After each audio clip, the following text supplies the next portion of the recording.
mengajar pelajaran biologi kelas 11. Saya akan memperlihatkan video pembelajaran dengan menggunakan model pembelajaran inquiry. Selamat menyaksikan.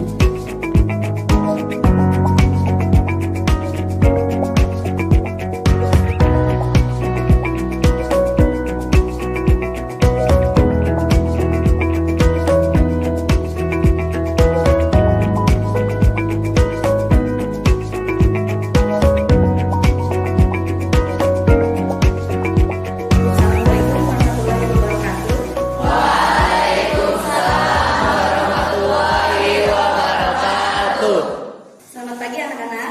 Pagi, Bu. Gimana kalian kabarnya hari ini? Alhamdulillah, luar biasa. Allahu Akbar. Sebelum pembelajaran hari ini, kita berdoa dulu bersama-sama. Wahyu, silakan pimpin. Siap, sebelum kita memulai kegiatan, alangkah baiknya kita berdoa. Berdoa di dalam hati dipersilahkan.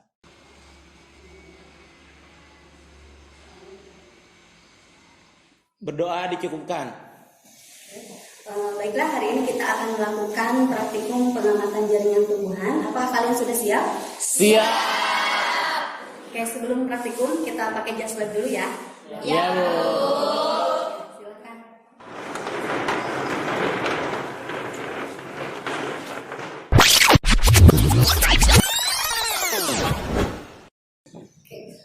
Kali ini kita akan melakukan praktikum jaringan tumbuhan. Ada yang masih ingat apa yang dimaksud dengan jaringan? Ya, silakan Nadia. Kumpulan sel, Bu. Oke, ya. Ada lagi yang punya pendapat lain? Saya, Bu. Ya, silakan. Jaringan adalah kumpulan sel yang memiliki bentuk dan fungsi yang sama. Ya, betul. Oke, hari ini kita akan membuktikan apakah betul jaringan memiliki bentuk dan fungsi yang sama. Ibu sudah mempersiapkan alat dan bahan di meja kalian. Berikutnya Ibu akan membagikan LKS. Nanti kalian bekerja sesuai dengan petunjuk yang terdapat dalam LKS. Kalau ada yang kurang dimengerti, kalian bisa langsung tanyakan ke Ibu. Ada yang tahu ini tumbuhan apa? Enggak, Bu. Atau masih ini bagian depan dan bagian belakangnya ini tidak sama ya. Ini dikenal sebagai tumbuhan Adam dan Hawa atau nama lainnya adalah Rheodiscala. Rheodiscala. Silakan.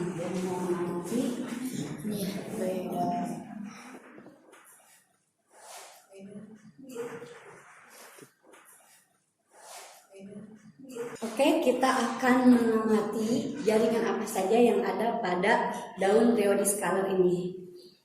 Ibu sudah mempersiapkan alat dan bahan di meja kalian. Berikutnya Ibu akan membagikan LKS.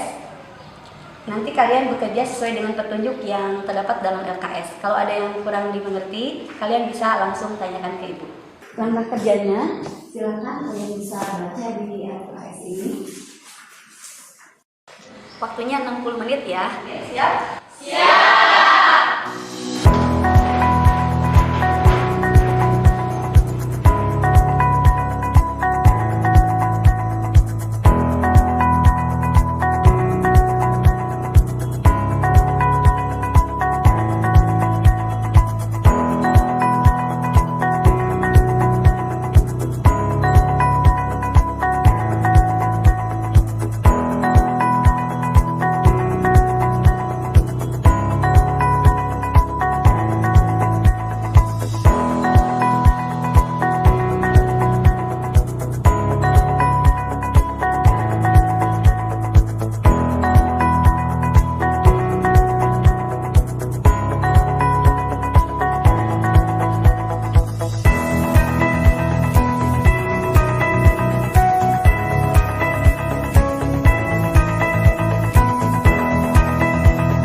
lanjut ke presentasi. Silahkan kelompok 4, kalian presentasi.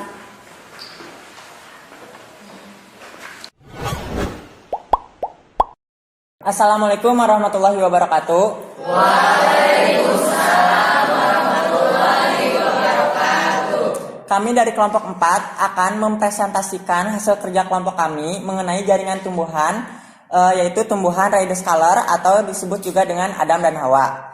Ini adalah foto dari hasil kerja kelompok kami, yaitu di sini ada sel-sel yang sama, kemudian di sini ada stomatanya juga, yang disebut dengan jaringan epidermis. Fungsi jaringan epidermis ini adalah untuk melindungi bagian bawah dari tumbuhan tersebut. Bagaimana, Bu? Ya, bagaimana hasil pengamatan kalian? Apakah sama? Sama. Ada yang mungkin dari kelompok lain ada yang mau menambahkan tadi yang disampaikan oleh kelompok 4 ini? Saya mau menambahkan, Bu. Ya, silakan. Jadi fungsi lain dari jaringan epidermis selain sebagai pelindung jaringan di bawahnya itu sendiri, jaringan epidermis itu mencegah penguapan yang berlebihan dengan bentuk jaringan lapisan myelin anti air atau yang disebut sebagai kutikula. Ya, betul ya. Berikutnya ada yang mau ditanyakan? Saya ingin bertanya, Bu. Oke, silakan. Kenapa warnanya ungu? Mungkin di antara kalian ada yang mau mencoba menjawab. Kenapa warnanya ungu? Karena di dalam tumbuhan tersebut ada pigmen, Bu. Oke, betul ya. Ada pigmen. Tapi sekarang ada nggak yang tahu di antara kalian? Mungkin kelompok yang di depan ini pigmen apa? Dia juga ada nama khusus untuk pigmen yang terdapat dalam Reidescaler ini. Oke, warnanya apa ini pigmennya? Pigmen antosianin. Antosianin. Oke, ciri khasnya dia berwarna Ungu. Oke ya. Jadi untuk daun Reidescaler ini dia memiliki ciri khas, yaitu pada jaringan epidermisnya itu di sana terlihat ada pigmen antosianin ya yang memberikan warna. Kita bisa lihat dari lapisan ini yang paling bawah ini ya. Kemudian di bawah ini kan ada stomata ya. Nah, sekarang di sini ada yang bisa menjawab kenapa bagian stomata di sini ya, kalau kita amati banyak terdapat di bagian daun bagian bawah. Siapa? Ada yang bisa menjawab? Saya, Bu. Oke, silakan. Jadi fungsinya itu berbeda, Bu. Kalau yang berwarna merah itu ungu itu berfungsi sebagai proses pernapasan karena memiliki stomata. Sedangkan yang berwarna hijau di bagian atas itu sebagai fotosintesis, Bu. Iya, betul ya. Yang bagian atas ini yang warna hijau itu lebih optimal untuk fotosintesis. Sementara bagian bawah itu banyak stomata karena ini untuk mencegah adanya penguapan ya, mencegah penguapan berlebihan ya. Oke, ini sudah bisa dipahami tentang jaringan epidermis ini? Sudah. Coba kalian bisa perlihatkan LKS-nya, ini sudah dimasukkan ke dalam LKS? Ya, Bu. Yang ada silahkan coba ditampilkan. Untuk kelompok berikutnya siap tampil ke depan untuk jaringan berikutnya.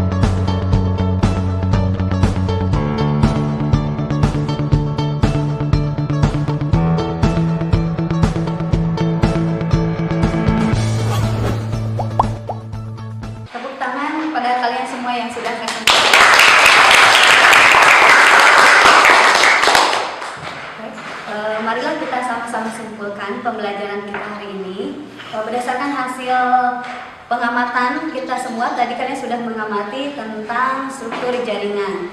Nah, sehasil pengamatan kalian, apakah semua jaringan itu memiliki struktur dan fungsi yang sama? Iya. Oke. Ya atau tidak? Oke, tidak. Siapa yang mau mencoba mengungkapkan? Jadi menurut pengamatan kelompok kami bahwa di batang eceng gondok itu terdapat jaringan iron kim.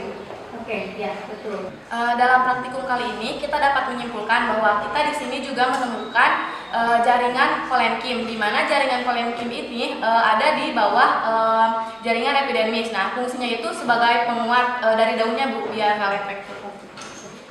Selanjutnya kelompok 4. Jadi kesimpulan dari kelompok kami yang telah tadi dilakukan, di dalam tempurung kelapa terdapat jaringan sklerenkim, di mana jaringan tersebut berfungsi untuk memperkuat tempurung kelapa tersebut. Ya, melalui praktikum ini kita dapat membuktikan bahwa setiap organ tersusun atas bermacam-macam jenis jaringan dengan struktur dan fungsi yang berbeda. Baik, untuk pertemuan berikutnya kita akan masuk ke jaringan hewan. Praktikum kali ini dicukupkan sekian. Terima kasih atas perhatiannya. Wassalamualaikum warahmatullahi wabarakatuh. Waalaikumsalam warahmatullahi wabarakatuh. Ya, menurut saya dengan metode pembelajaran kali ini membuat kami semua sangat senang dan juga kita tertarik dengan metode praktik pembelajaran kali ini. Kita juga dapat memahami tentang jaringan tumbuhan.